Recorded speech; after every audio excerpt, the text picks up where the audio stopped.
Hello, my name is Phil Easter, historian and writer from Baltimore, Maryland, also known as the Amazing Memory Man. Recording tonight on Wednesday, October 22nd, 2025.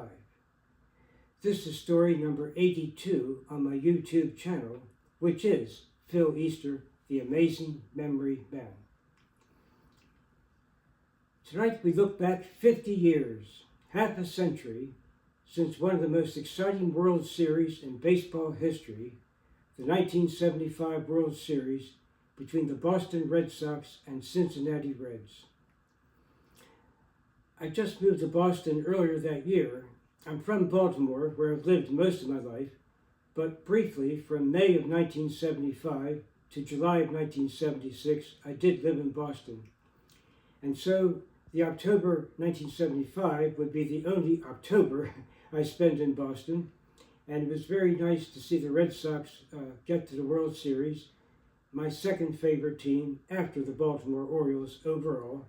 But since I was living there that year, I was glad to see the Red Sox get to the World Series, and they played the Cincinnati Reds, the so-called Big Red Machine, which is one of the top teams of the decade of the 1970s. A few years earlier, I saw the 1970 World Series final game in person here in Baltimore, where our Orioles beat the Cincinnati Reds in 5 games. I also watched on TV, of course, every World Series for years, so I watched the Reds play the Oakland Athletics in 1972, and they lost to Oakland. But now in 75, they were back at the World Series, and the Red Sox were back for the first time in 8 years since 1967. The opening game of the 1975 World Series was on Saturday, October 11th, and I was able to get a ticket for that opening game, for what turned out to be one of the most exciting World Series ever played.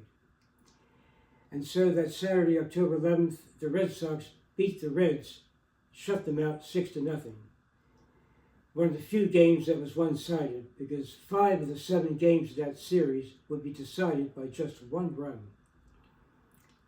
Later that night, Saturday, October 11th, at my house, I was watching the NBC station for local news and sports, curious about how they speak about the first game that I saw. And I was wondering, I wonder what TV show will come on next. NBC was having trouble figuring out what type of shows to have. And so by total luck, I also got to see the very first episode of Saturday Night Live from New York, the show that's now been on for 50 years, the comedy show on NBC Saturday nights, the very same day that opening game of the World Series took place. The next day, October 12th, the Reds won a close game 3-2 at Fenway Park.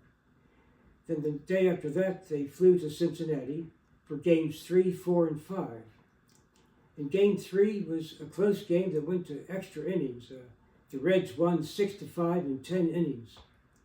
And then the next day, game 4, the Red Sox came back to win 5-4.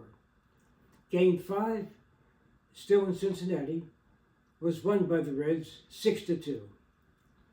Now the next day was Friday, October 17th, my 23rd birthday, and that was a travel day. The teams were coming back to Boston, expecting to play on Saturday and Sunday, October 18th and 19th.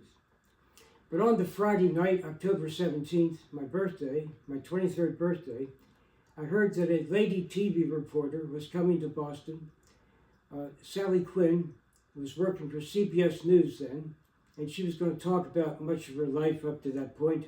She was just in her 30s, but I think she had a book published, and there were not too many women reporters in television back then, national TV reporters, at least.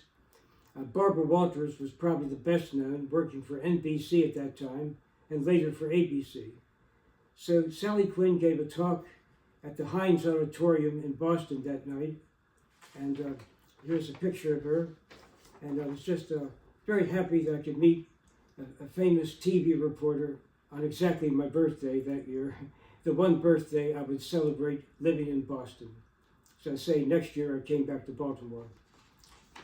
Well, it rained heavily the next several days in Boston. They couldn't play Game 6 of the World Series until Tuesday the 21st.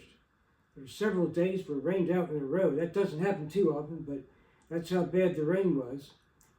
But even so, there was a great feeling of excitement at Fenway Park on Tuesday, October 21st.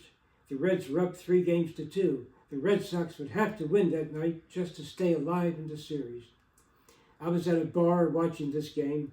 I only went to the opening game in person, but I went to a bar each night to watch the other games. It was still an exciting feeling to be there with many Red Sox fans.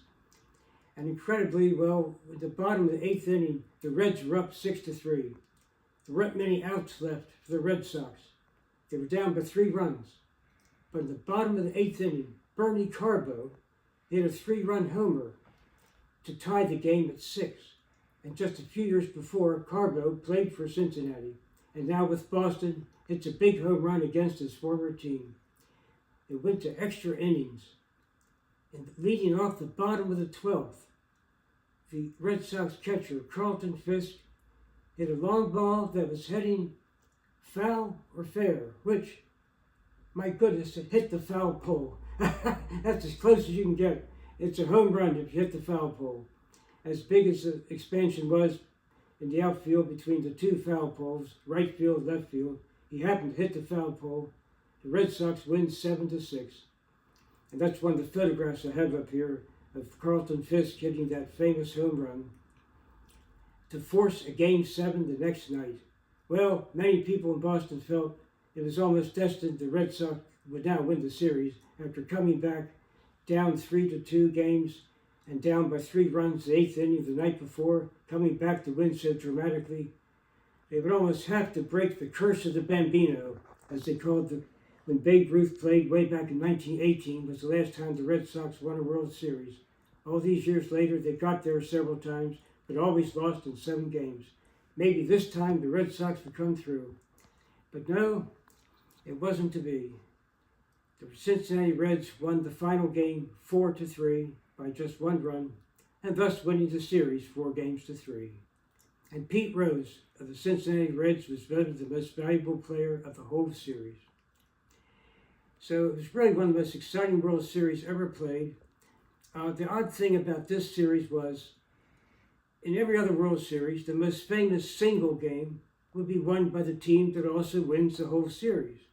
But in this case, the most famous single game, Game 6, was won by Boston, that would still lose, however, the next night. But I've checked the records of many World Series, and another exciting one was 1960, New York Yankees and Pittsburgh Pirates, that also went to 7 games.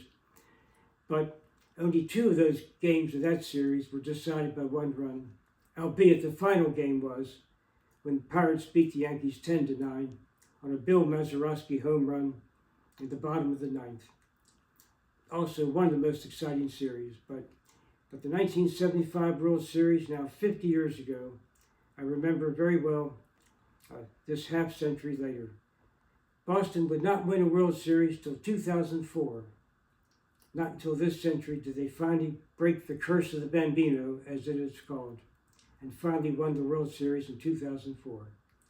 In this century, they've won 4 times already in just the first quarter century of the 21st century. But remembering that October of 1975, a great World Series, the first episode ever of Saturday Night Live, and meeting a TV reporter on my birthday. Fond memories of October 1975. This is Phil Easter, the Amazing Memory Man. We will see you next time for story number 83, another story on another subject. Thank you and good night.